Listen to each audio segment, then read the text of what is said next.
coming up now, we have Katie Crawford. Oh no, it's Mora. It's Mora. We've gone on so long. Hooray. It's Mora. Yes.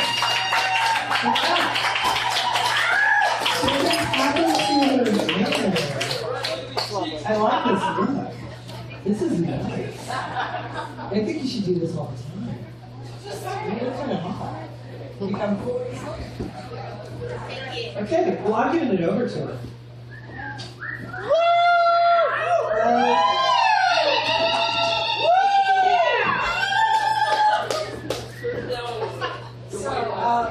I'm Mora Fields, and somehow I'm back up here for my second annual and final, I might add, comedy performance.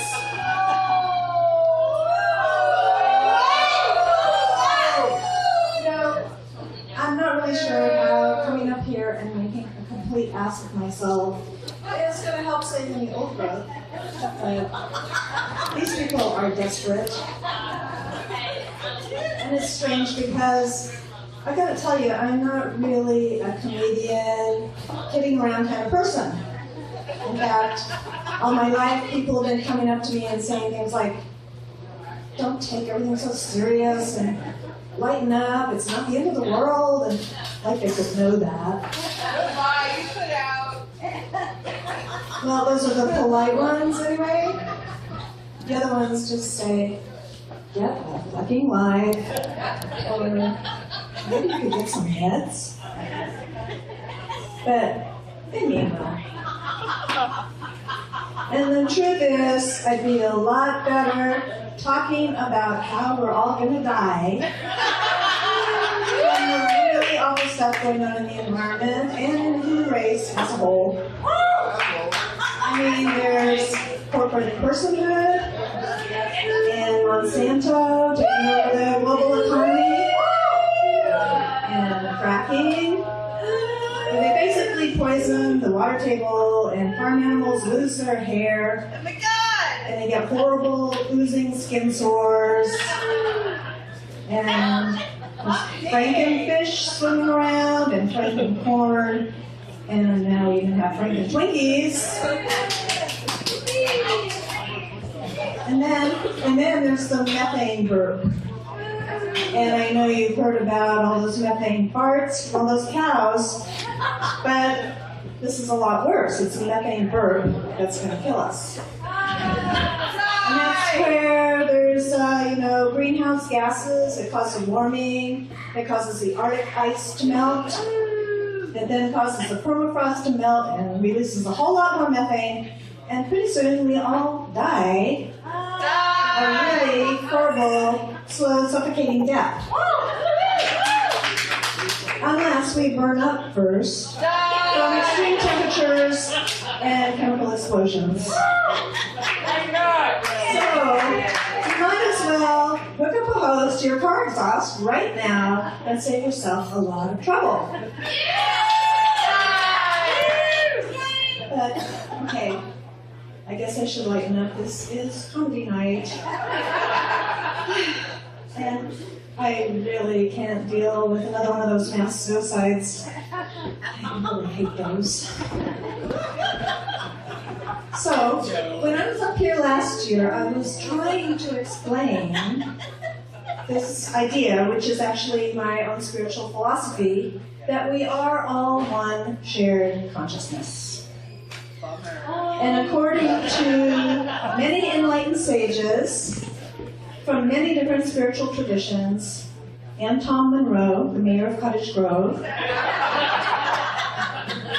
the individual personal self simply does not exist. And this one consciousness that we are is what some people might call God, or truth, or Great Spirit, Google. And this consciousness is not any identifiable thing. This infinite oneness is no thing, nothing, which means that 1 is actually equal to 0. And there is a mathematical proof for this, and I do have a handout if you'd like to look at it later. And the good news is, if there's no,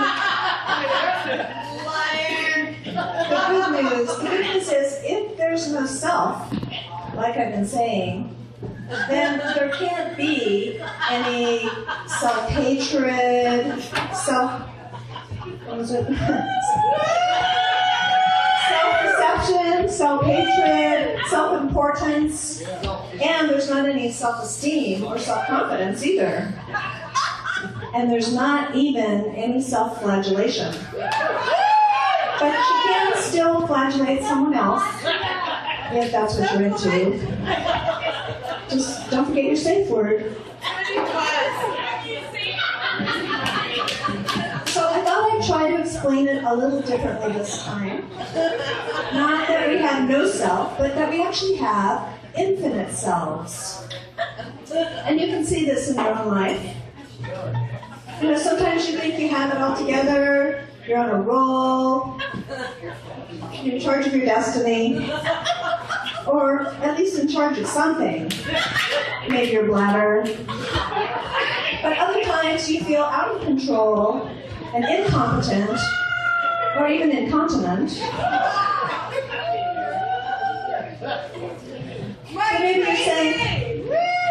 But maybe you're saying, hey, I'm competent, at least at some things.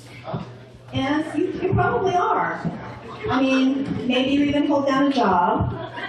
So I know here in the room, most of you wouldn't consider that. But maybe you're good at things like calculus, or making totally cool art out of free or stolen stuff, or making stoves out of tin cans. And I know a lot of you, many of you here, do grow some really good pot. But there are probably things you're not competent at too, like maybe origami, or Scottish line dancing, or maybe relationships. You know, I bet some of you are not totally competent at relationships.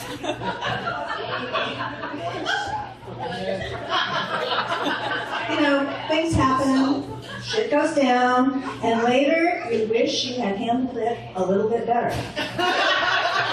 You basically feel like a dick.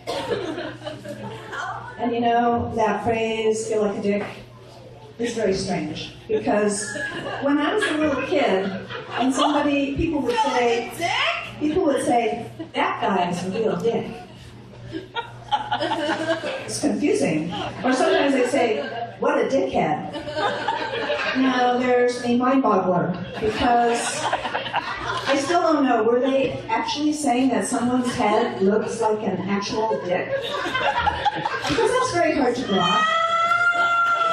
Unless they're referring to Newt Gingrich.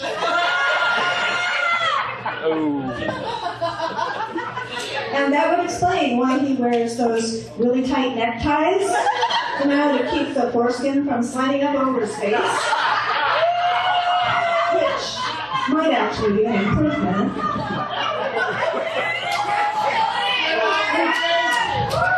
You know, who would name their kid Newt? Newton, maybe. But why? But I happen to know that Mr. Gingrich is actually named after the amphibian, the endangered amphibian, the slimy, scaly, lizard-like newt.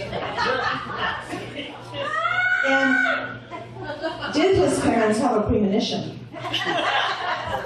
That's the question.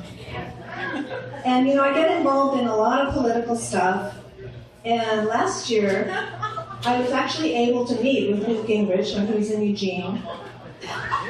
We did lunch at Burrito Boy out on 11.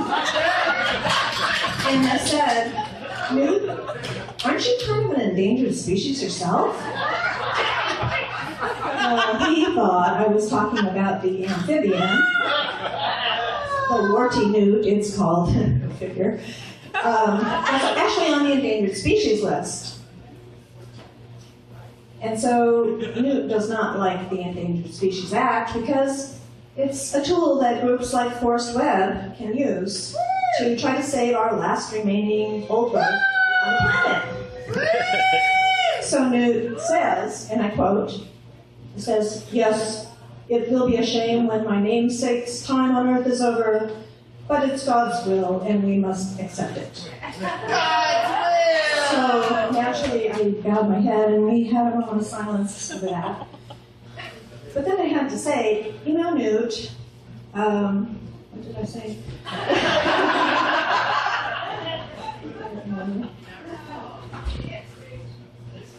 Oh, you know, Newt, I wasn't referring to the endangered warty newt. I was referring to your real species, the old school, holier-than-thou, hypocritical politician. And in case you don't remember, Newt Gingrich was the Republican Speaker of the House who accused a bunch of Democrats of ethics violations, while he himself was laundering campaign money, writing bad checks, and cheating on his taxes and his wife. And so I said, Newt, your species is totally endangered now that the people are not going to stand for this shit anymore.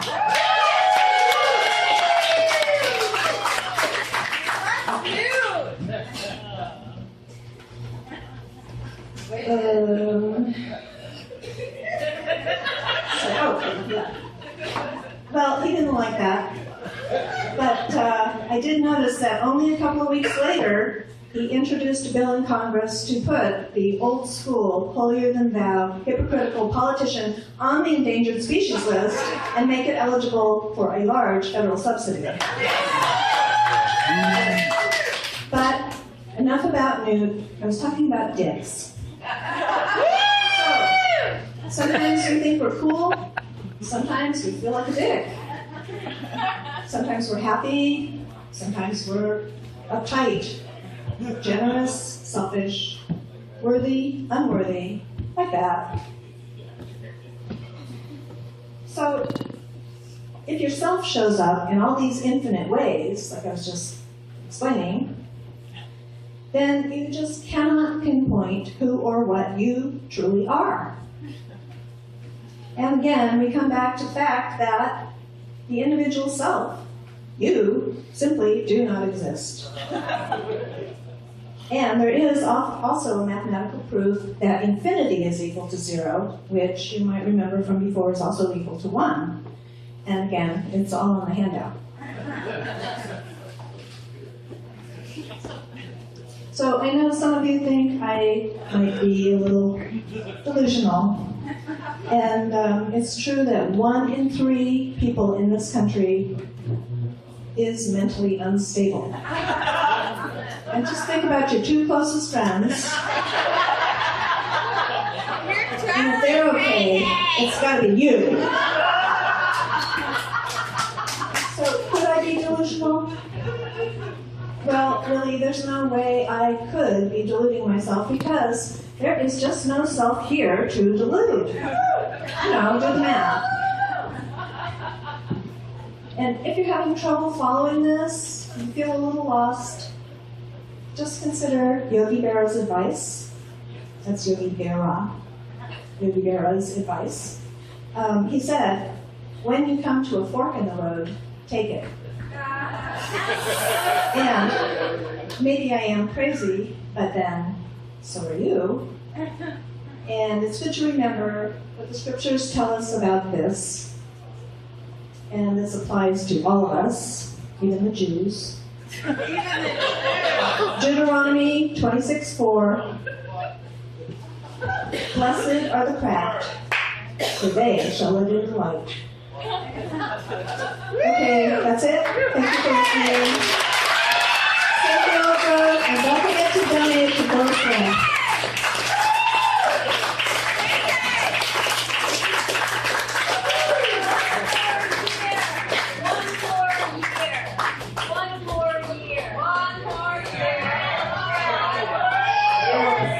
Right? Big hand for her.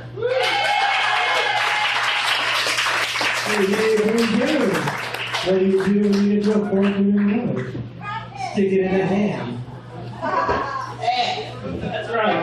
Thank you, Mora.